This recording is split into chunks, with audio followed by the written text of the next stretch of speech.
In art making of cinematography, visual homage inherited and carried valuable cinematic knowledge through many masterpieces. Trying to replicate the camera trajectory in a naive way may not achieve the intended goal, since distinctive content, character motion and even camera parameters may hinder the adaptation to the new content. Artists usually take a long time to mimic and achieve a good level of visual similarity. Even when knowing many parameters a priori, the work can be tedious and time-consuming. A good example is Dolly Zoom, first introduced in Vertigo by Hitchcock. The visual effect shows strong emotion and impact for the audience. Achieving a Dolly Zoom effect is a difficult task, since the size of the target on the screen needs to remain constant while the camera is moving and the zoom is changing. The Dolly Zoom effect results from translating and zooming simultaneously, such that each operation compensates the other. The translation and zoom should be perfectly calibrated to obtain a convincing Dolly Zoom, and this effect cannot be achieved through simple post-processing. Similar cinematic effects are countless and can be found everywhere in modern films and even digital entertainment.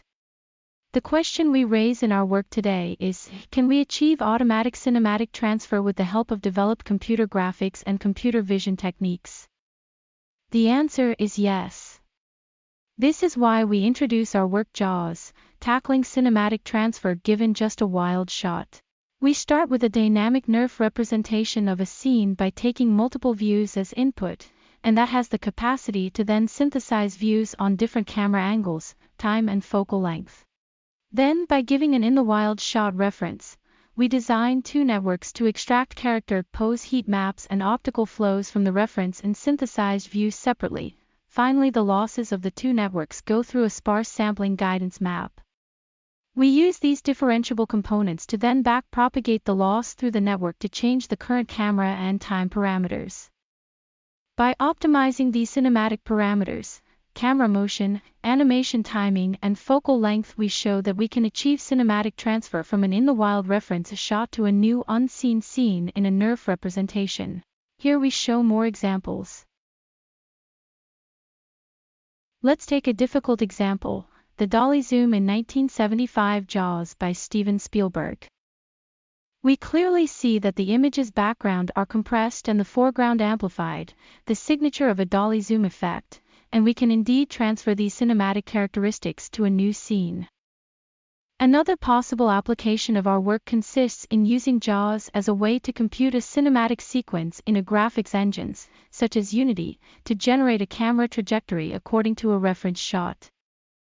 Given just a wild shot as input, we estimate a 3D trajectory that reproduces similar visual effects in a nerve-reconstructed version of the 3D scene, and copy that trajectory to the original Unity scene. Artists are still able to edit this trajectory in the graphics engine. Here are some results generated by our system.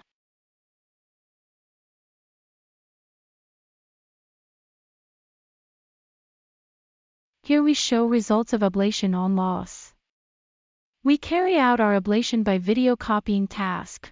The idea is to retrieve similar image sequence results from a generated reference clip in the same or different nerve scene, with close or far initialization position to show the perturbation level. Under the same scene, a nerve-based method works well, so as the optical flow method when the starting point is the same, a drift can clearly be noticed on flow method with different initialization methods, but is not observed in the pose. We combine flow and pose methods as one supporting composition and another guiding the relative motion. Our method competes the visual copying task with pixel-based iNerve method, and is robust across different scenes, whereas the pixel-based methods don't work at all. Here we show ablation results of temporal and focal length parameters. Our method can query correct temporal and focal length parameters by optimizing on all parameters with a given reference. Here we show some limitations of our method.